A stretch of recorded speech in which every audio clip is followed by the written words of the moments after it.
And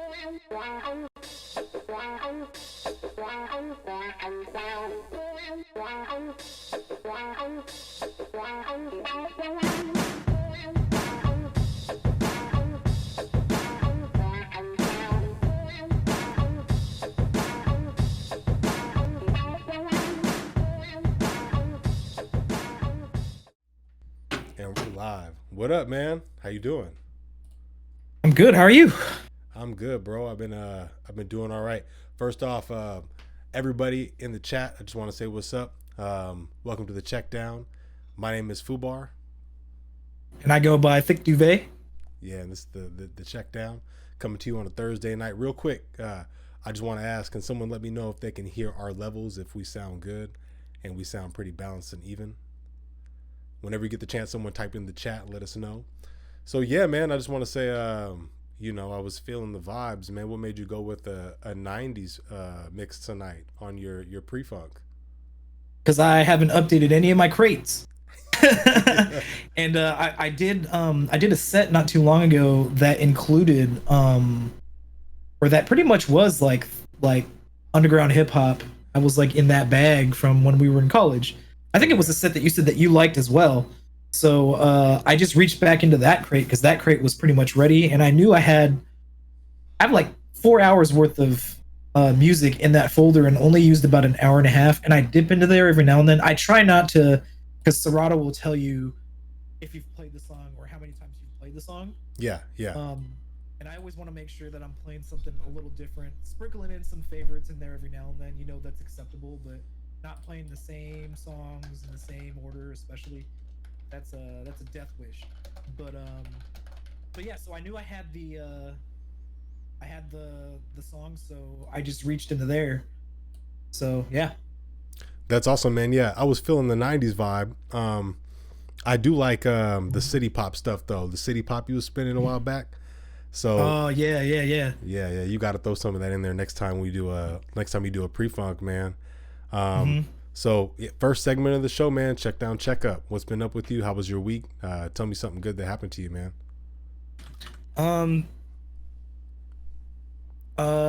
Nothing. Not saying that nothing good happened to me, but it's all just work, right? Like work bleeds into everything and it takes over everything. Like our home space and our play space has become our workspace. Oh yeah. You feel me? Like I am a gamer, and this is my desk where I would game, and then I became a PC gamer, and then I became a streamer. Actually, I became a PC streamer or a streamer after COVID.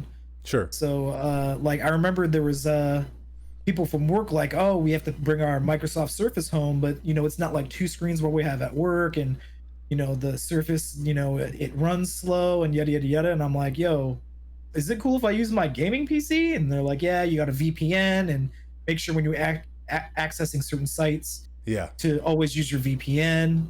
But for the most part, yeah, like my gaming PC became my work PC, and the dual stream setup or dual screen setup became a dual working monitor setup.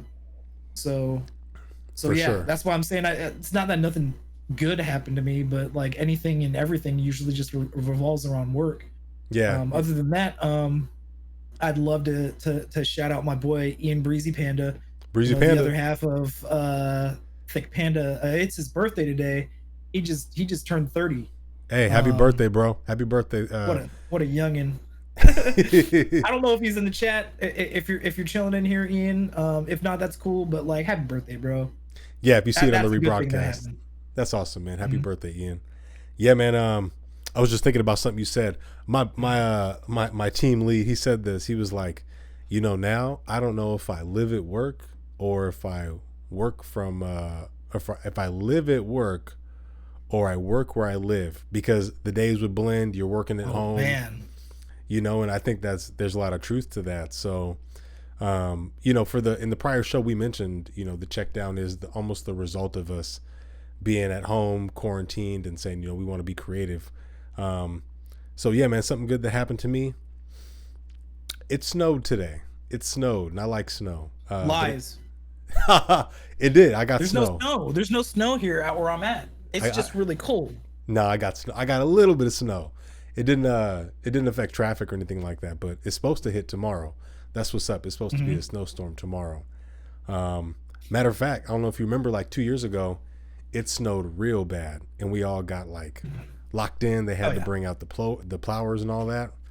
It was like Snowmageddon. Snowmageddon, yeah, Snowmageddon. So they're saying it could be another Snowmageddon, but we'll see. I'm gonna keep the cars inside and get ready to bring my shovel out just in case. I'm a batten down the hatches, man. You brought the cars inside, which means you had to move all that stuff, the couch and all that stuff. That stuff has been in though. No, I brought that in. So for everybody, Thicc Duvet and I, when he would come over in the summer, we would social distance, but we would hang out in the garage, and I had a couch out there and a little table with a TV on it. But yeah, when it started getting cold, I brought all this stuff in anyway, just to make sure we could bring the cars in. But yeah, that's what's up right now, man. So for everybody listening, some of the themes we want to go through are the food, music, and culture of the Pacific Northwest. On a prior show, one of our introductory shows where we were feeling out this way of delivering content and conversing, we talked about kind of how we arrived in the Pacific Northwest. And I kind of want to revisit that conversation and just kind of go over some things, not just for the purpose of, talking about our childhood, but one day I want to show this to my kids and have like a document of, how our family got to the Northwest, man. So I know my story, man, but Pat, like, what brought you and your family to the Northwest? You know what I'm saying? Can you tell me a little bit about like the travels of the Fernandez family? Yeah, for sure. So my dad was in the Air Force, right? Veteran. He served 20 years. He'd been all over, but my earliest memories, we were in Grand Forks, North Dakota. Okay. Like a missile silo base, like in the middle of nowhere. My dad was a cost branch officer, so like acquisitions and stuff like that, needing to buy supplies and stuff. So he was stationed out there, and then his term was up, and then they transferred him to Fairchild Air Force Base in Spokane, Washington. Okay. So I believe that was the last 4 years of his career. So that he was 12 to 16 years. I think you do 4 or 5 year rotations. I don't remember. I didn't serve. But yeah, my dad was a teacher before he was in the Air Force, and after he got out of the Air Force, he went back into teaching. Like, education's really big in our family. Yeah. We take that really seriously. So yeah. So we were in Spokane, and we were living there. My dad was like, I put my 20 years in, that's enough.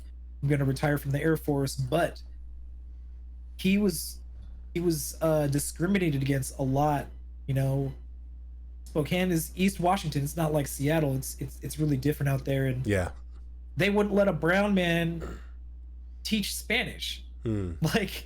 Like he was applying at all these high schools. He has, a teaching certificate, and, he has, a master's degree, and they weren't trying to let him teach, but they needed teachers over here on the West Side.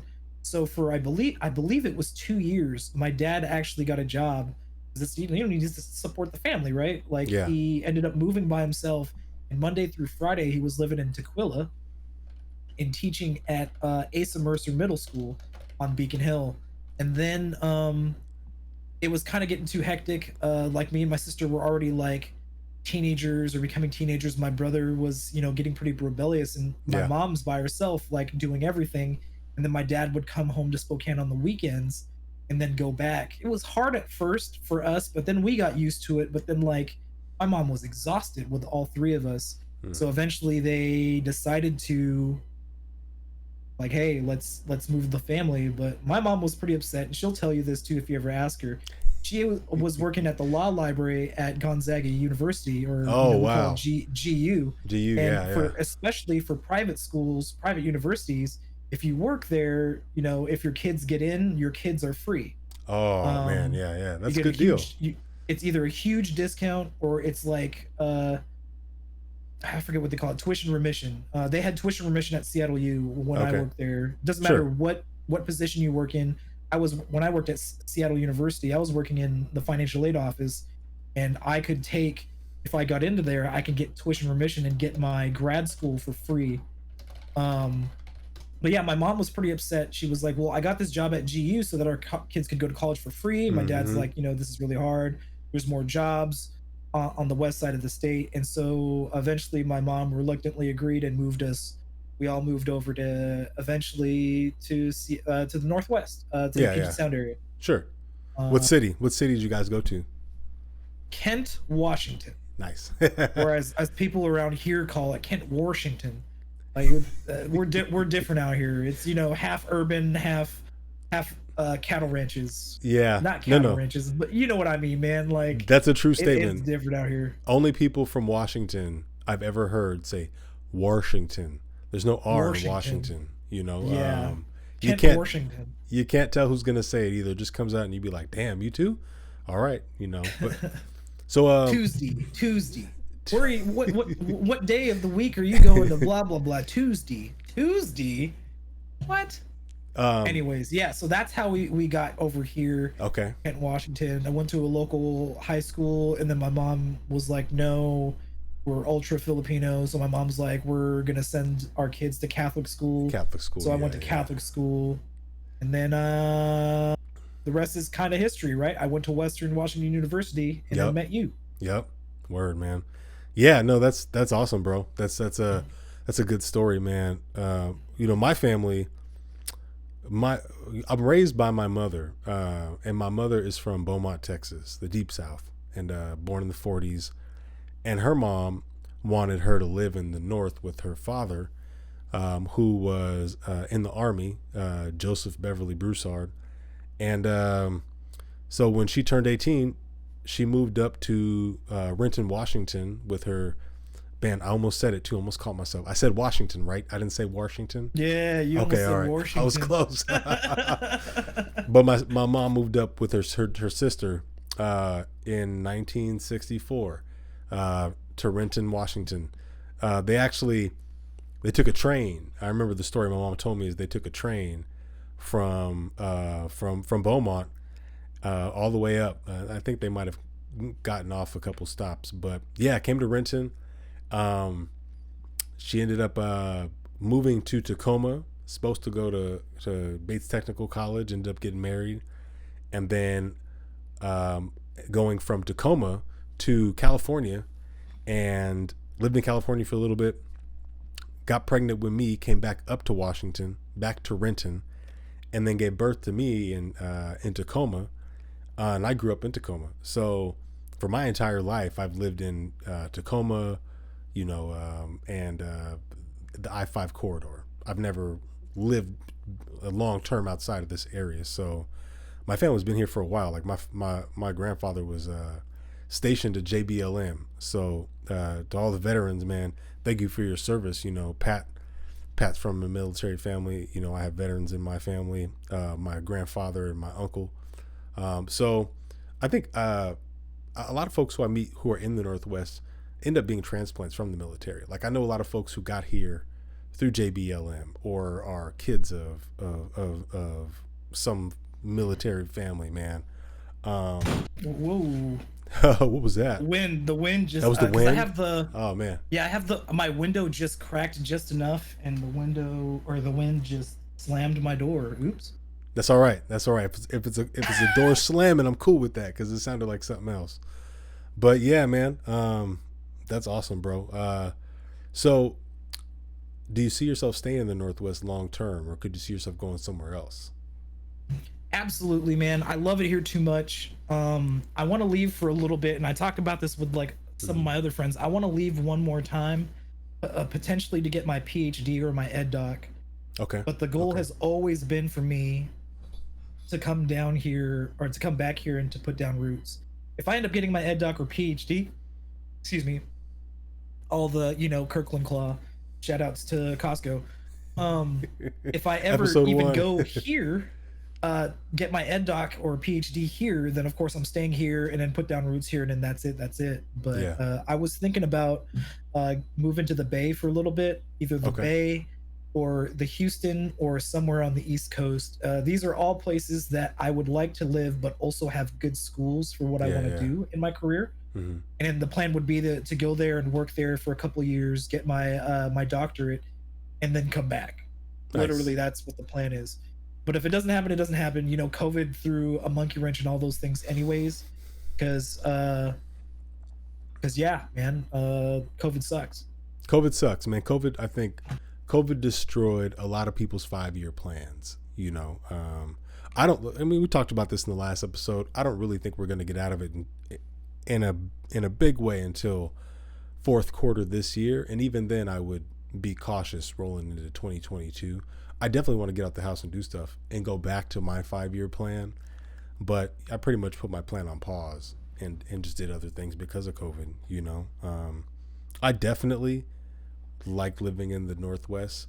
I could definitely see myself moving somewhere else, but I don't know how seriously I would get because everyone I know is here, and I'd be leaving all y'all if I did leave, and I'm not looking to leave the community I've spent my life building in this state. Yeah, I feel that. I feel that. You know what I mean? Because there's stuff to consider. Cost of living, maybe an amazing Cost of living. Let's go back to that, because as you remember, I might have mentioned it for people that don't know me or haven't watched the preseason of the Checkdown. I left for a little bit. I left 2014 to 2016. I moved to Hawaii. When I left, on my way out, I threw like a party. I was like, it was like a celebration. I thought when I moved over there, I was not coming back. Mm-hmm. And I have a cousin, not had. And she warned me. She used to live out there. Her husband, he was stationed out there, and they lived out there, and they said it's really hard to live out here unless you have support. We're not there anymore. Yeah. You might not have a lot of friends or family to lean on. It's really expensive to live out there. You might want to reconsider, because I did tell her like what I was getting paid, and she was like, absolutely not. You're going to have to get 3 jobs. And I didn't believe her. And I'm like, why is my cousin like shitting on my plans? I'm like, nah, fuck that. I'm gonna go to Hawaii. I'm gonna live it up. Yeah. I moved out there and then was living paycheck to paycheck. It was so hard to pay my bills that I racked up a lot of debt. I have no problems telling a lot of people this. I racked up a lot of debt. And a lot of it wasn't because I was going out every night. It was because I was trying to pay all my bills and all my loans, all the bills that I had, and then like pay my rent and utilities. I basically sometimes only had spam musubi for dinner. This isn't to garner any kind of like whatever. It's just what it was. Like, I was so poor that like I couldn't really afford food. So I did live with my friend's family, and every now and then they would hook me up with food, but other times I would pay because I didn't want them to see me as a leech, right? Sure, yeah. Because I already lived with the family, heavily discounted. Yeah. But I already wanted to leave after 6 months, after I finally figured out how hard it is to live out there. And so I just was like, I'm gonna stick it out for a year. And then I tried to get jobs back at home, and I couldn't do it. Like the interviews wouldn't turn out, the Zoom interview, the Skype interviews wouldn't turn out. And then I was like, all right, fuck it. Well, if I'm not gonna leave after a year, I'll leave after 2 years tops. And then I made the decision to finally just like do it. Like, all right, I'm gonna quit my job and just move back. I asked my parents if it was okay, if they could support me. My sister and my family, they said they would support me, but they said after 3 months, you're getting whatever job you can get. If you don't get a job within 3 months, you're working at Costco, Best Buy. You're working 3 jobs, because we're not going to support you after 3 months. But luckily, shout out my boy Mr. Panda Bear. He helped get me a job at my current place, and so I was able to get a job. And so I got it after 2 months. So before I hit that 3rd month, I was able to get on my feet. So it ended up working out. And the crazy thing was, I had disposable income again. Yeah. And so when I had that disposable income, like, instead of like paying off all that debt I accrued like really fast, I went on trips. I bought myself stuff. I ate out a whole bunch. Nice. I signed up for a gym. I did all the shit that I wanted to do that I couldn't afford in Hawaii. So, hey, quick question. How much would you have to make to live comfortably in the area of Hawaii you were at? You know what I mean? Like, what do you think that'd have to be?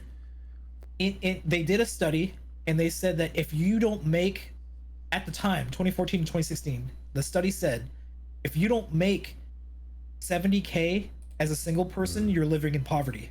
Wow, And I found poverty. out what I Wow, was making, I could have applied for low income housing. I could have wow, yeah, with that's how much I crazy. made. And I didn't know that. And I know that the job I had, like not a lot of people had that job, but also that job, they what they do is this really upsetting to me. I didn't know that they're like, oh, the reason why we pay at this is we pay the national average. You pay the national average, so Yeah, you got to include like Texas and all those places that are like low really cost of living. affordable to live Yeah, compared to like here. And now I'm like struggling to to even feed myself. Like it's the inequity over there is really bad. I have nothing against the people, the food, or the culture. It is the cost of living, and mm-hmm. there's a whole Pandora's box I can open up about the reason why Hawaii is the way it is, and it's That's none of the crazy. people's fault. It's not the locals' fault either. It all has to do with outside interest, and that started with the overthrowing of the Hawaiian monarchy, and then the making of Hawaii into a state. And Did that? I had to learn about that and hear that because I was living there and I thought I was going to live there for the rest of my life. But of course, wherever you move, you should learn the local customs, the local culture, and Yeah. the local history. The stuff on their agenda, like, Mm-hmm. is so different than the stuff on the agenda here in Washington State. Like, they've got a lot of stuff, and the other thing that stuck that really sucked over there was you have to pay an income tax over there. Like, we don't have that in Washington, so I'm definitely used to that. But when I went over there, you're filing your taxes, and then you have to file like a state income tax. So they tax you, the federal Damn. government, and then the state taxes you because they don't have any money. They That have no sucks, money. man. The state is perpetually broke because there's not a lot of industry. Like, the only thing that they lean on is the tourism industry. The Tourism, tourism yeah, industry is everything, but sure. it doesn't help enough, like everything that needs to go to help improve and run Hawaii. So they make do, but they're very proud of themselves. And they're not going to go and ask for handouts. They're going to figure it out on their own. They're a very resilient people, the locals in Hawaii. I have much respect and a lot of love for them. And anytime I meet them, like, I'm like, yo, I lived there for 2 years. I paid taxes. I was a resident there. I was gonna stay there the rest of my life. So I feel like a kind of bond, but at the same time, I was like, man, I can't live out here. I'm too broke. Yeah, yeah. No, I definitely hear you, man. Yeah, that's crazy. I was gonna ask you, do you think that it's tourism, it's private interest from the mainland that's pretty much infecting the economy of Hawaii and making it extremely difficult to have an affordable quality of life there? Because that would be my assumption. Like, whenever I've seen like some destination where there's great beaches, lots of sun, but maybe the economy is not, it's not popping. You have companies that come in just to build experiences for tourists, and it's centered around that, but there ends up being this perpetuated inequality. That's kind of what it sounds like, man. So yeah, I'm glad you're back. I actually missed you a lot when you were in Hawaii during that time, and it was kind of hard to hear you going through that because it sounded like, it really did sound like a big trap. It was hard to think of, if I was in that situation, how would I get out? Other than what you did, which is to quit and start all over, try and come back here, and clearly you've done that, man. So I'm glad you're back. But yeah, man. So we're getting to that time where I'm going to start off by saying some of the halftime hellos. So to everybody who joined us tonight and that's in the chat, I want to shout out to In Kev's Corner. In Kev's Corner, what's up? Thank you for coming out tonight. Major Nazer, you've been a major supporter. You come to so many of our episodes. I just want to give you a shout out. And I want to shout out to my boo boo, who I know is watching, but she doesn't have a Twitch handle. Shout out to you. And a couple friends who I know I'm going to send the rebroadcast to. Big Mike. What up, Big Mike? Big Wayne. I want to send a shout out to my family members and everybody that's in my Facebook group or my Facebook friends list. The Checkdown is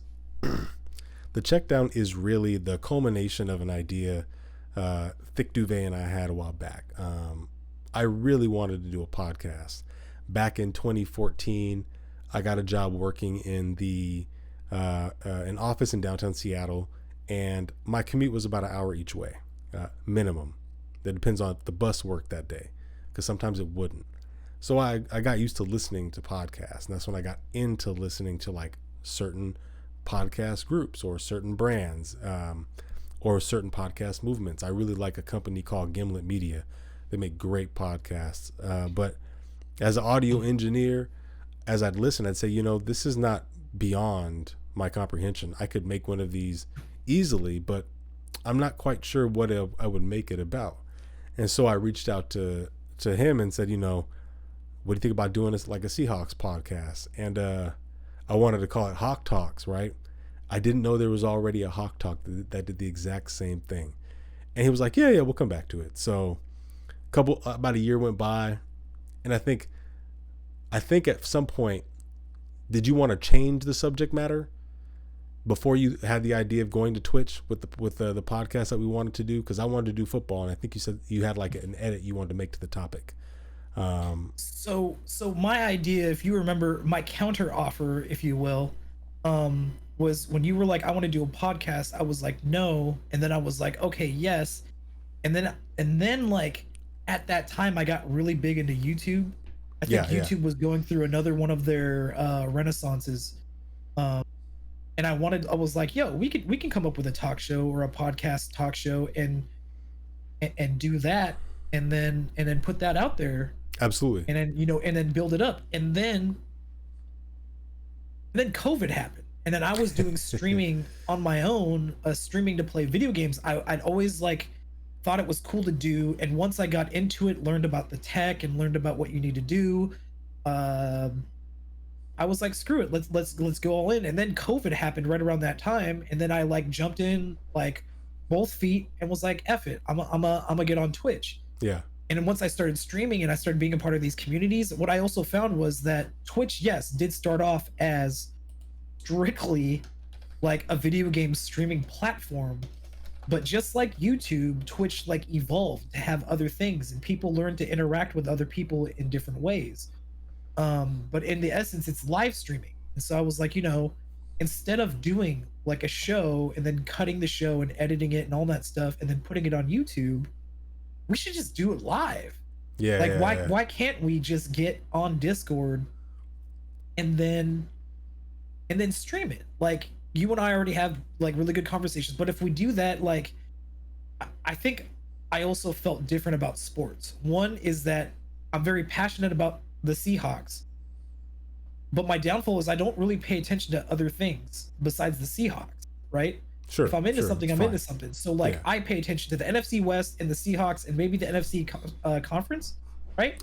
But I don't really pay attention to the AFC or other things. Like, the East Coast teams. I've been very vocal about how much I hate fantasy football, because when I was in several leagues, like I would watch football with friends that are into fantasy football, or I'll go to a football game. I'll go to the Seahawks game with a friend, and they're on their phone the whole time checking on their fantasy team. That's a buzzkill. Or they'll say something like this. The best example I've got is that, like, say we're playing like the Rams, and you have like the running back for the Rams. Like someone will be like, "Hey, I know we play the Rams, but I want the running back to score 8 touchdowns and get 600 yards, but I want them to lose." I'm like, if he scores 8 touchdowns and gets 600 yards, the Seahawks are losing. You're basically rooting against the Seahawks.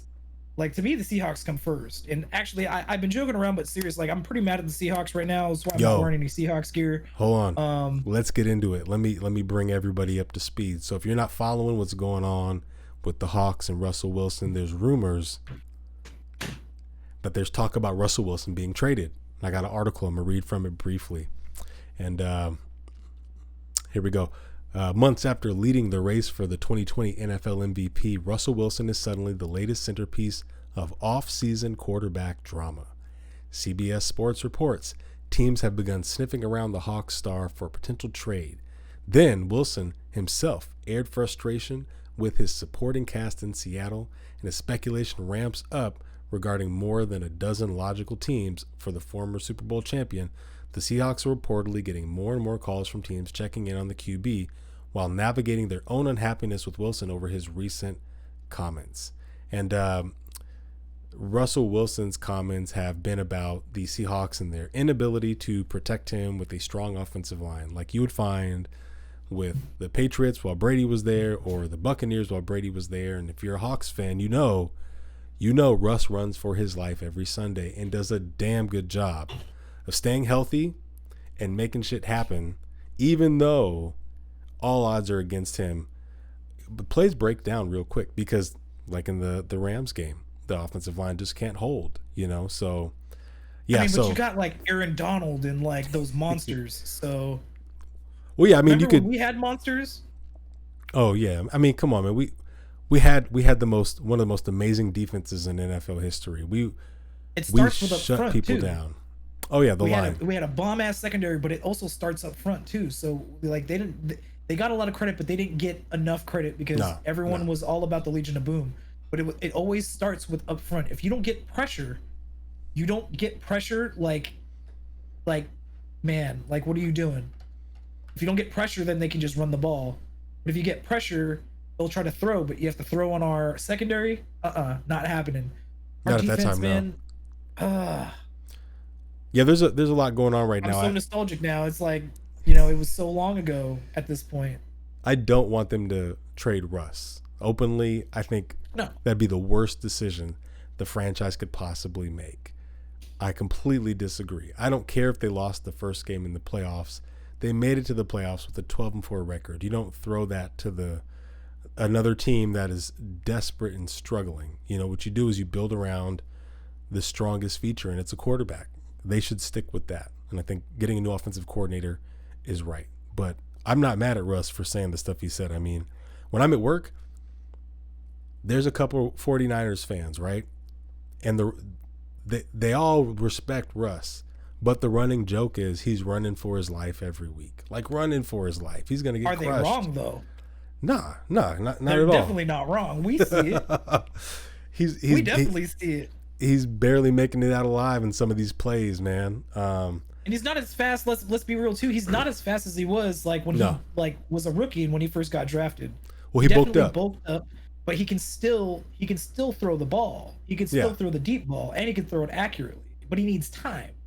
But as time went on, like the O-line got worse and worse, and not like the players were the same.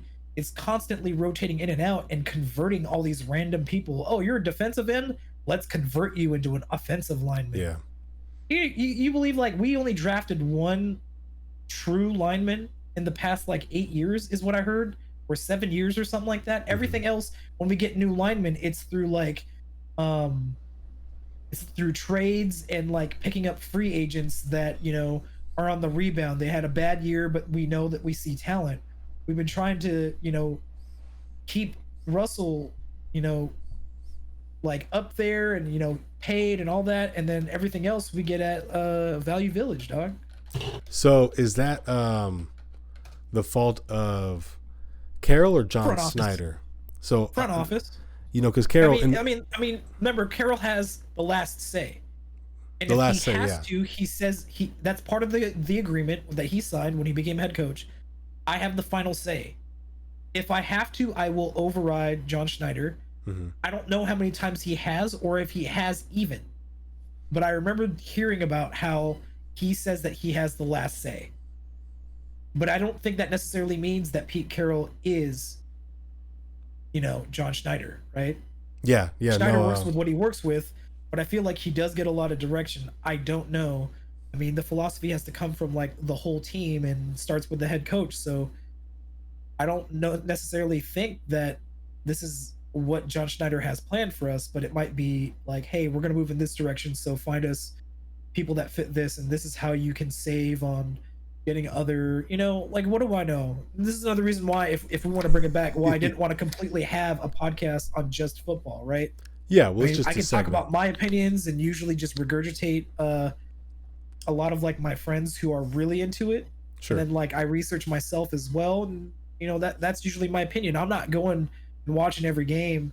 Shout out Mina Kimes. I'm no Mina Kimes. I don't like study all the football teams and study all the stats and study like all the plays and what they do and what they're going to do. Like I Seahawks. Seahawks. That's me. So Yeah, well, that's fine, man. I mean, just be honest with yourself. Do you know how many people are in America that are in love with their local team and have something to say about them?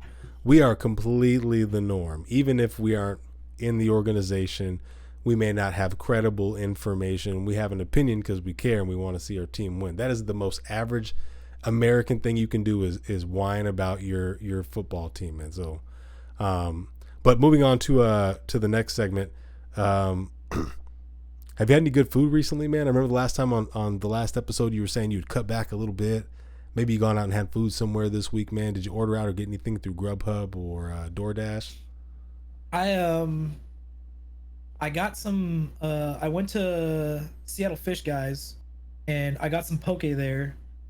And what I like to do when I get poke is, it's not like when you go to like Go Poke or like another poke spot where they make the bowl for you and then they charge you. Mm-hmm. Is usually those places they put a whole bunch of what I call unnecessary things in there to make sure you only get a little bit of fish and then a whole bunch of cheap stuff. Yeah. And then they'll charge you like 15 to 20 bucks per bowl.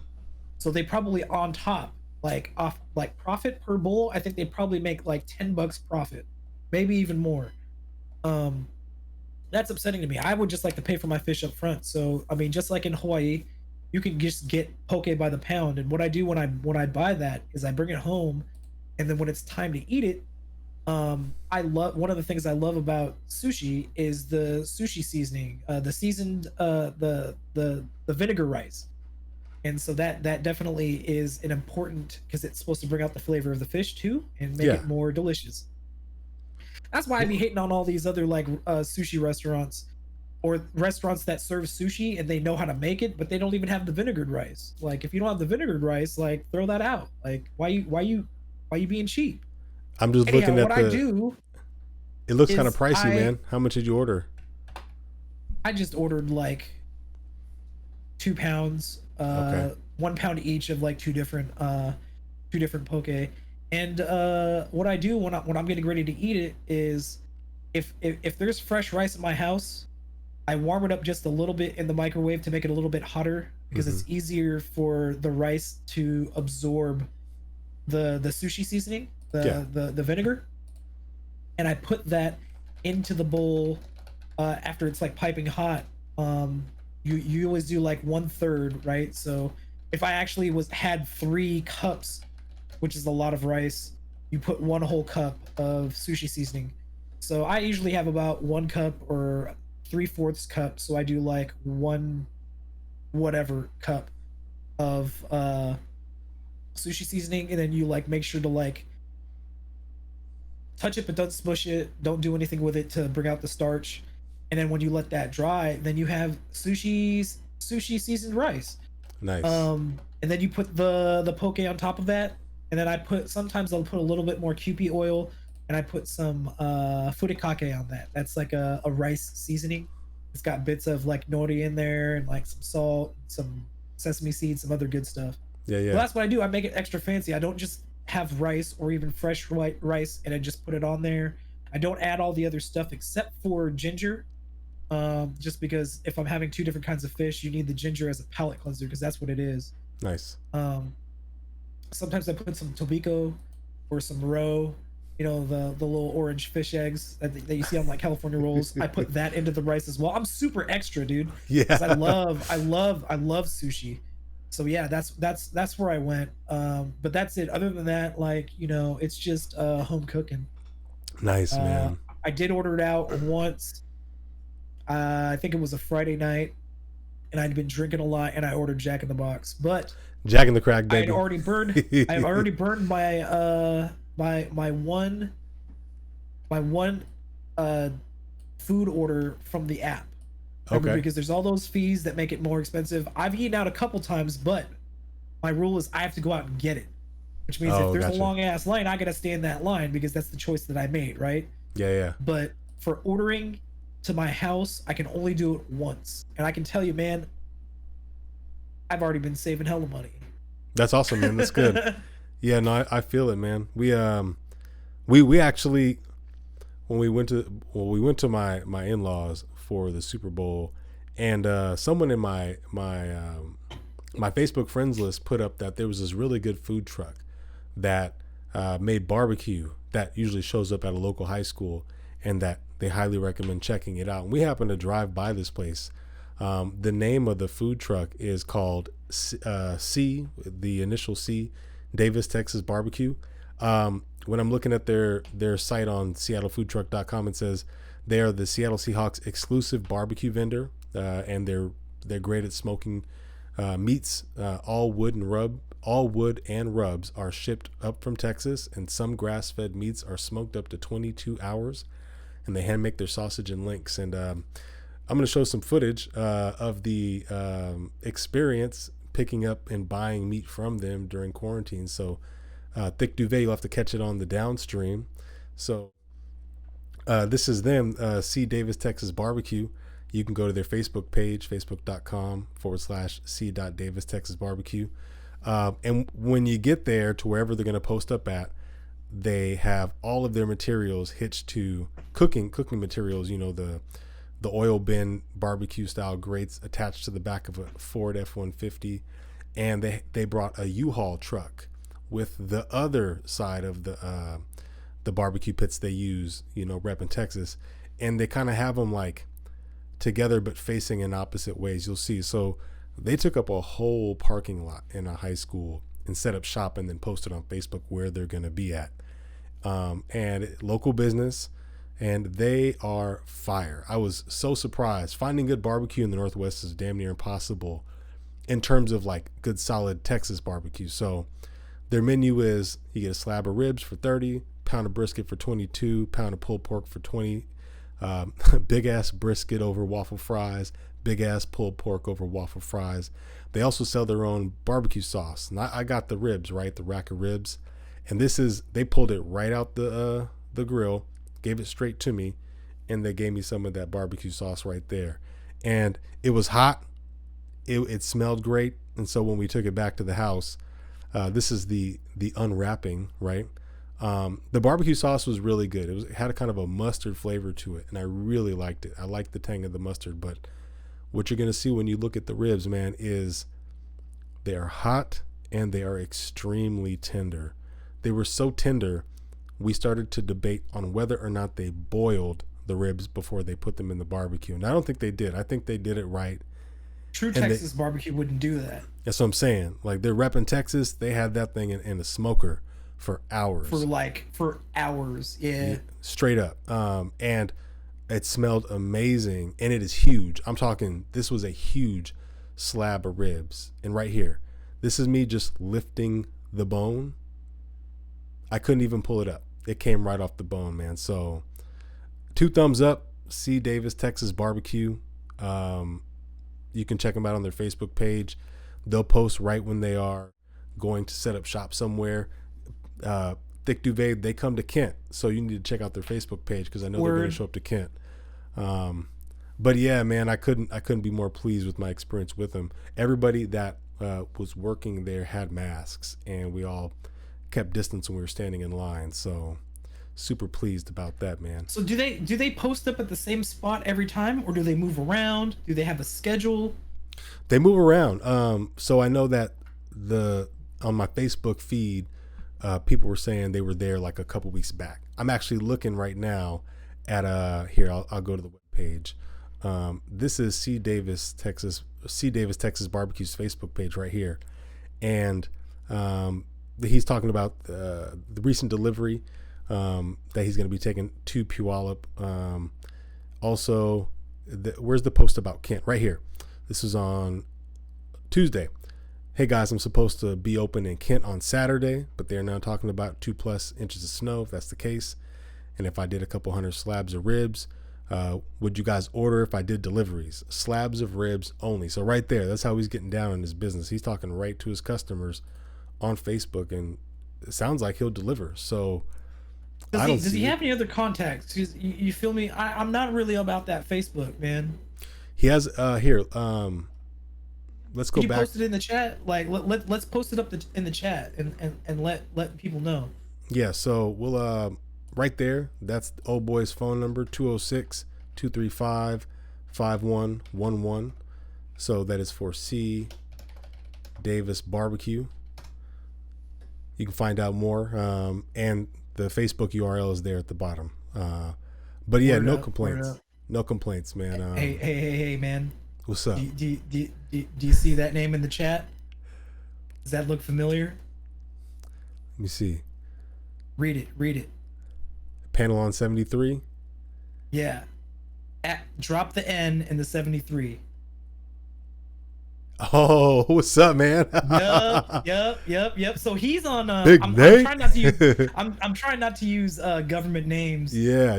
He accidentally doxed me on another friend's stream. But shout out to Penelon73. He went to college with both Fubar and I. Oh yeah. Heavily involved in the Ethnic Student Center, and man, also in the same career path as I am, or at least the same career field, not the career path. Yeah. I mean, I think he's going to be a president someday, and I don't want to be a higher ed president, but yeah.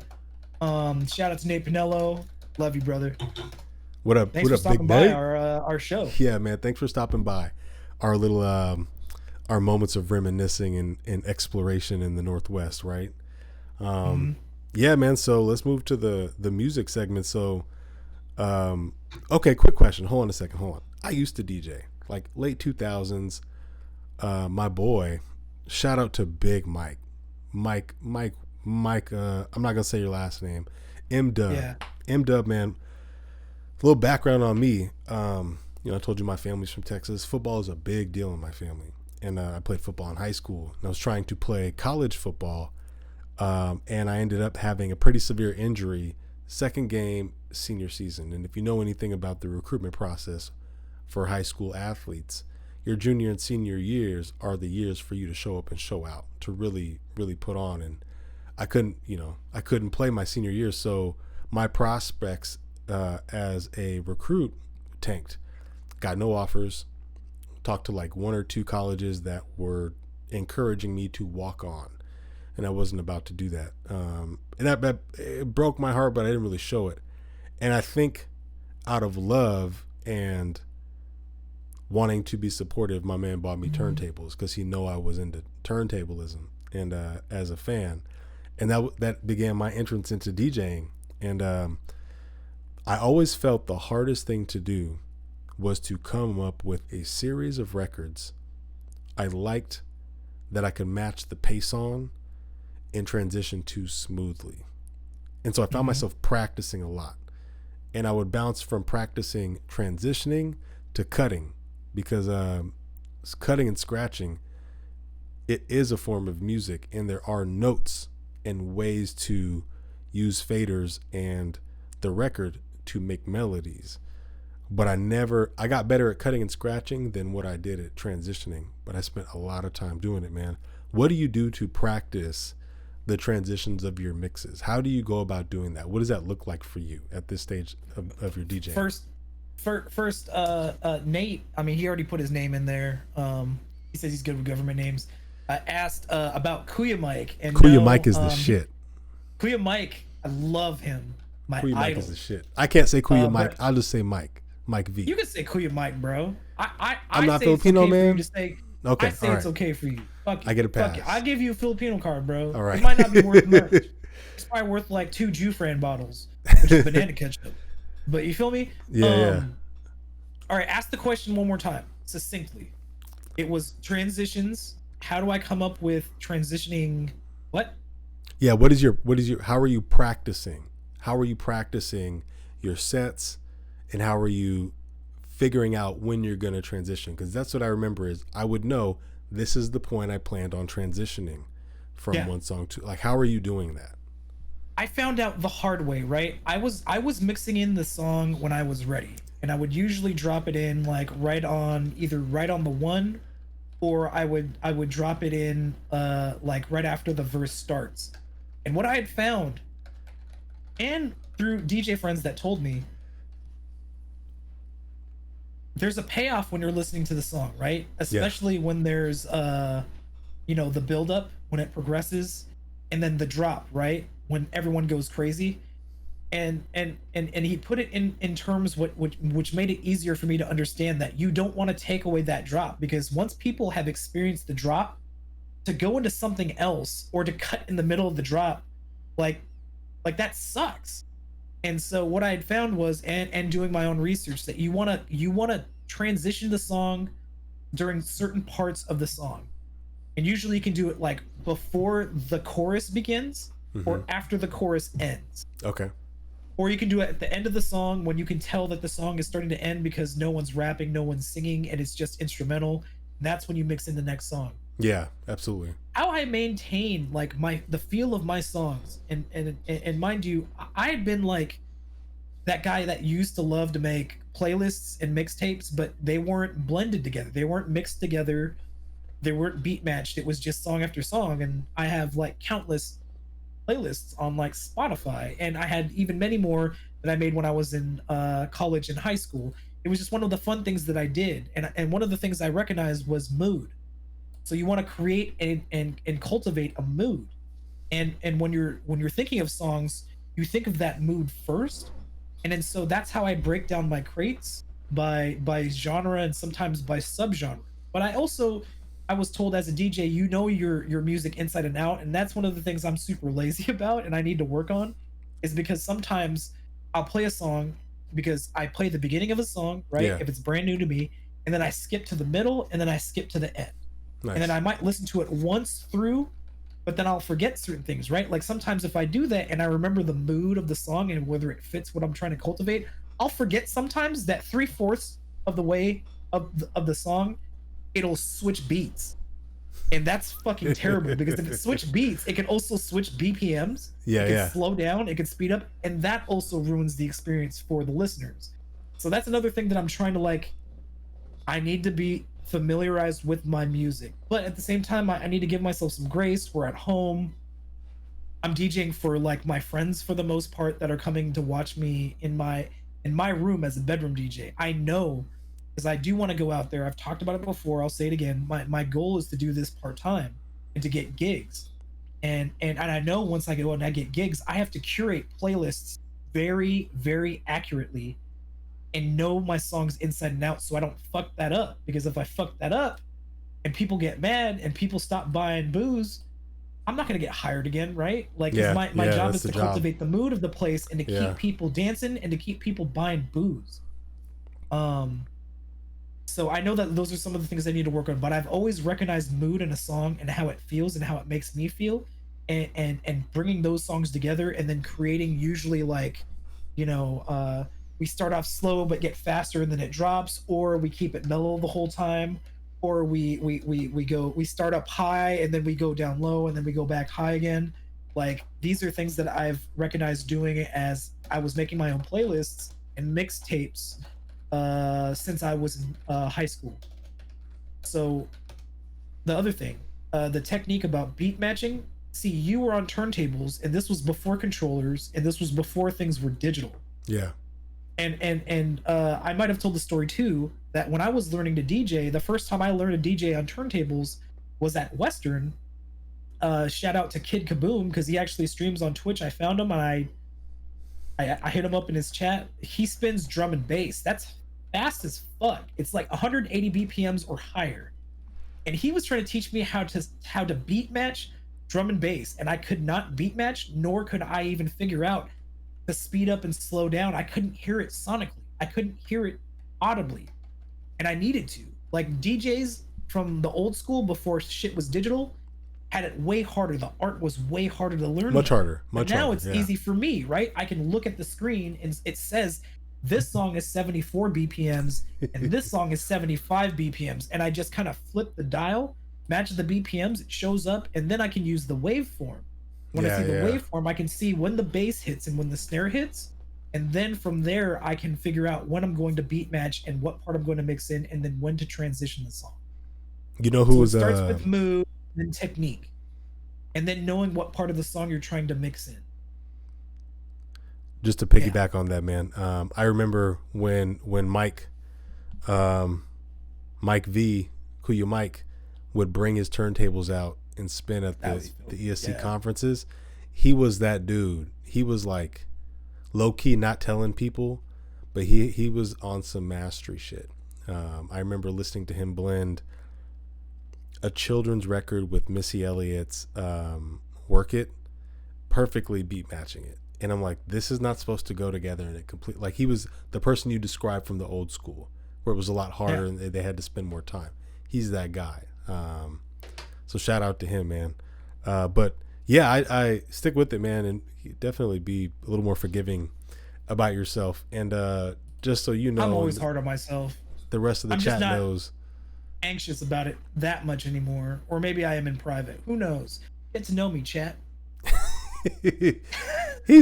Pat is mean. I'm sorry, Thicc Duvet is mean to himself when he's DJing. But my favorite mixes of yours are the city pop and the '90s stuff. The city pop and the '90s stuff is really where I'm like, oh man, this is it right here. This is what I want to hear, you know. So hopefully I can show up whenever you start spinning publicly and hear those mixes. So, and Panelon 73, man, yeah.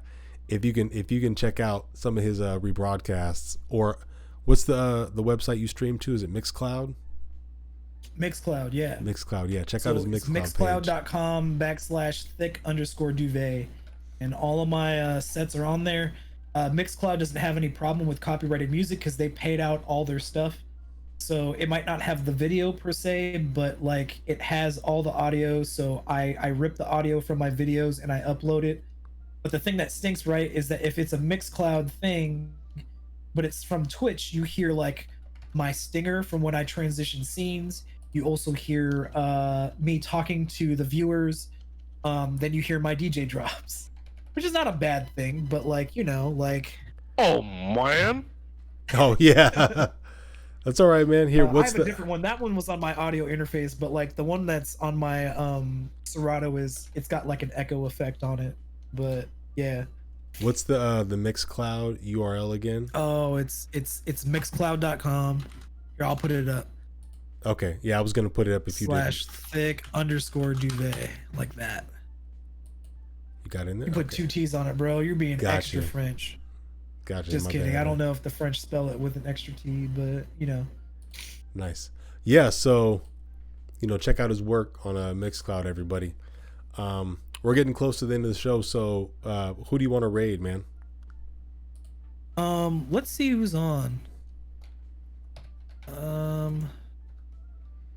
We did Crizzy Forums last week. We could do Crizzy Forums again, or someone else. Ooh, let's raid Hella Sush. How do you spell it? It's HELLASOOSH. Hella Sush. And then it's He's Mm-hmm. What's up?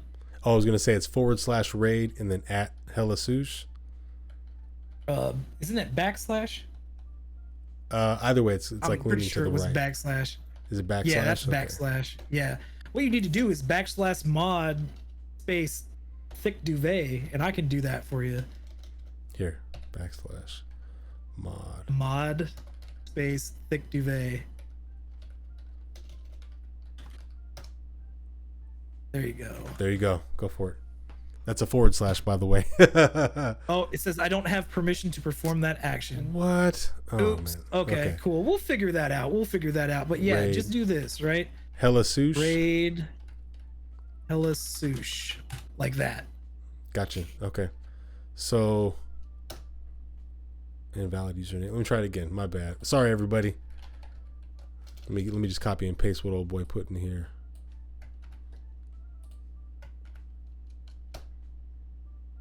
There we go. Yeah, so yep. I just want to thank everybody for showing up. Panelon 73, Kevon. Here, let me get the names again. Major Nazer, in Kev's corner. D-Real, Juicy. Thank everybody for coming out. You could have been anywhere, but you're here with us, and we appreciate that. Yeah, and don't forget, man. Quarantine's really hard, and next month we're coming up on 12 months of quarantine, and I kind of want to do one of the goals that I had for myself is to be a little bit better about checking in with people. So yeah, if you guys need someone to talk to, let me know. You want to hang out? Let me know. Play video games, whatever it is. Let's start and build and bring community, because it's really important during these times. We still don't know when we're going to get out of this. So shout out to y'all for being here if you're tuning in, or if you're listening when we do eventually export this to another site, because we still kind of want to do that, but we'll see. So yeah, thank y'all so much. Hell yeah. So you want to wrap it up? Yeah, what happened to peace? Peace. Oh, you can hit that raid button. Oh wait, there we go. There we go. Here, let me go to the other Stop the machine real recording. quick. Yeah, give me a second. Yep.